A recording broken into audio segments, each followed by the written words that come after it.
Shus Rabbi Kaufman. It's very humbling for me to be standing in front of you. The respect I have for each of you, each Talmud, and what happens in this base medrash is not something I take lightly. And so I ask myself, what could I possibly share with all of you that would be meaningful? And I realized that maybe the only honest thing I can share is something I only began to understand from sitting in your very seats long enough myself. When I came here 11 years ago, I had a simple goal: to grow in my avodas Hashem and to try to become a Talmid Chacham. But the longer you're in this process, the more you realize the question is not just what we want to become, but how that actually happens. What does real growth actually feel like while it's happening?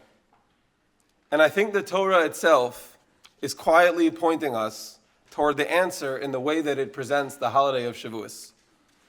Shavuot in Parshas Emor, which we read this past week, is strangely framed. Unlike the other Yomim Tovim, it doesn't give us a date. There's no month, no explicit day. And it also never mentions a commemoration for Matan Torah at all. Instead, the Torah gives us something else entirely. Each Yom Tov, in addition to being part of all of the Moed cycle, is also treated separately in its own unit in the Parshas HaMoadim. Yiched kol dibor la'atzmo, with the Vayedaber and Edaber. And despite the holiday of Shavuot itself being so empty of any details, of all of the other Yamim Tovim, it has the longest section at 14 psukim. But instead of being about Shavuot, there's a long focus on the Havas HaOmer, on Svira, the gradual process from Pesach to Shavuot, culminating in the Shtei HaLechem. So much attention is given to the build-up and so little to the day itself. And when the Torah finally does describe Shavuot, it uses a very unusual phrase. Ukrasem be'etzem hayom hazeh. Declare the holiday on this very day. What is this very day? What makes it so significant before anything is even said about what happens on it? Rabbosai, the Torah is teaching us something so fundamental. Shavuot is not like Pesach, it's not like Sukkot, it's not like Hanukkah, it's not like Purim, which celebrate miraculous events of divine providence, and in their experience of them, engage us with the performance of a mitzvah. Shavuot is different. It's not defined primarily by a moment, a ma'aseh mitzvah, but by a process. The Torah conceals Matan Torah in order to force us to focus on the steps that produce it, rather than only on the grand finale. You don't arrive at Shavuot the way you arrive at a destination. You build towards it, day by day, step by step, bitzmimas. And that's why the holiday is called Shavuot, weeks, because it's the process which defines the Kedushas Hayom, not just the result. The point is not only arriving somewhere great, the point is what slowly happens to a person along the way. Growth in Avodas Hashem and in becoming a Talmid Chacham is not usually a sudden breakthrough or a dramatic revelation. It's a slow, quiet, deliberate process that builds on itself, day after day, month after month, year after year. We all want instant results, these major breakthroughs.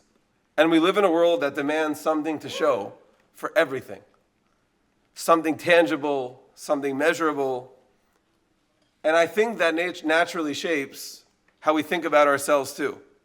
Maybe because we feel time is limited, or for other reasons, there's this rush and a pressure to become, to know, to master.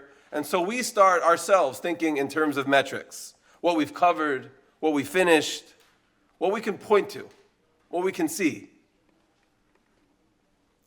There's so much talk about goals, about finishing, about covering ground, and of course, structure matters. But sometimes the way we measure growth, the way we measure it, is where we get it wrong. Because growth is not linear, it's recursive.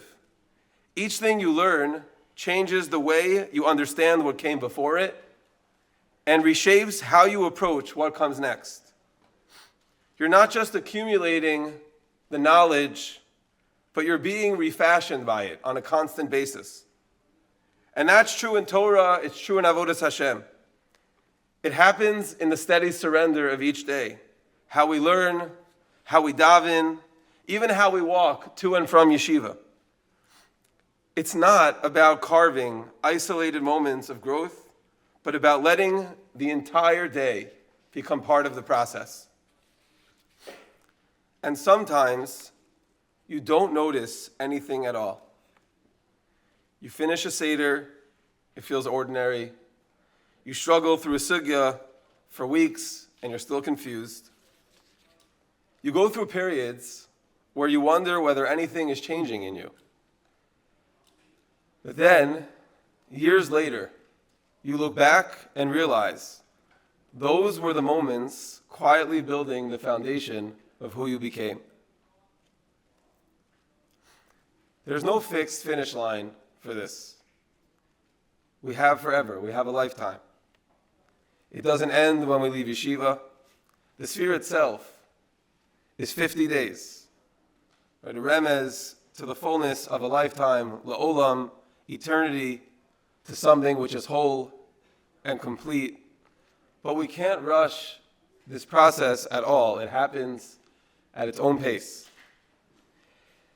This is the yesod the Netziv sees in the phrase, Ukrasem be'etzem hayom hazeh. He suggests that the phrase is why we don't accept Shavuot early the way we do other Yomim Tovim. Normally, we're Makadesh, the holiday early. We daven early, we make Kiddush early, but on Shavuot we wait until nightfall, until Tzeis HaKochavim.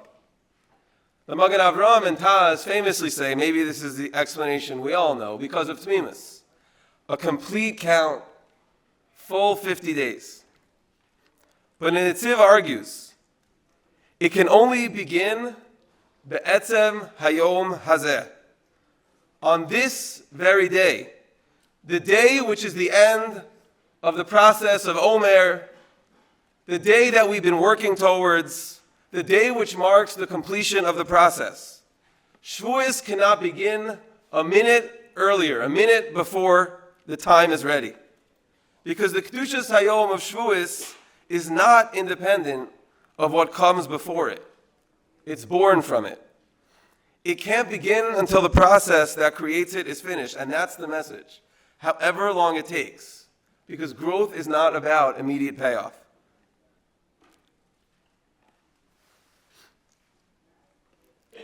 And if we ask ourselves honestly, how do I know that anything is really happening to me? The answer is, usually you don't. Real transformation almost never feels dramatic while it's happening. It only becomes visible in retrospect.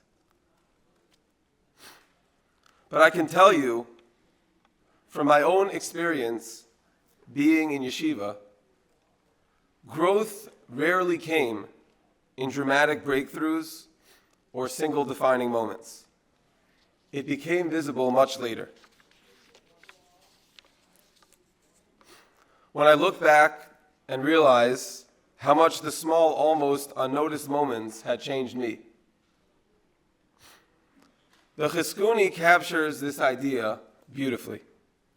He explains that the Torah deliberately conceals the date and central events of Shavuos because it's afraid that once a person sees the destination, he'll stop valuing the counting that gets him there.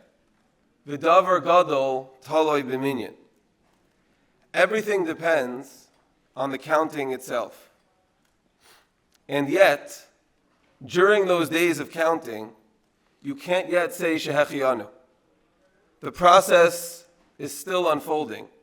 The growth is still hidden. Only on Shavuot, at the very end, do we finally make the bracha. But I'd suggest that the Shehechianu is not only on the day of Shavuot itself.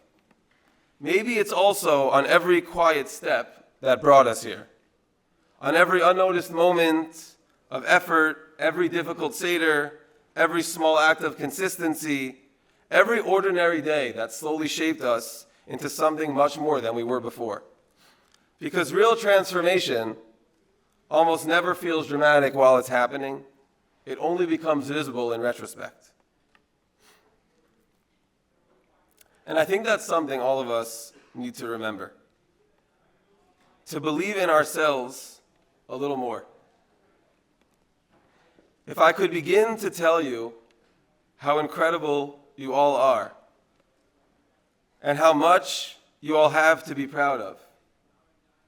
I told myself that if there's one thing I would say if I got the chance to stand up here and speak to all of the Talmidim of Yeshiva, it would just be to tell you how wonderful, how special, and how amazing you are. I've had the chance, the tremendous chus, to meet so many of you on such an intimate level. I have met so many of you that are not here in this Beis Medrash that were with me when I started in Yeshiva. And it's more than Rubo Kikulo for those of you that I haven't had the chance to know well. You all have so much to offer.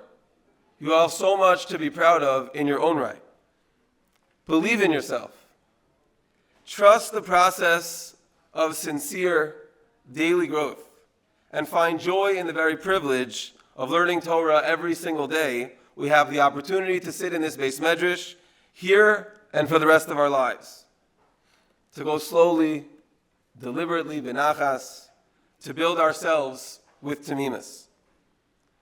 And then one day, b'siyata d'shmaya, we'll look back and realize that all those days we thought were small, tiny, and insignificant were actually building something enormous within each of us.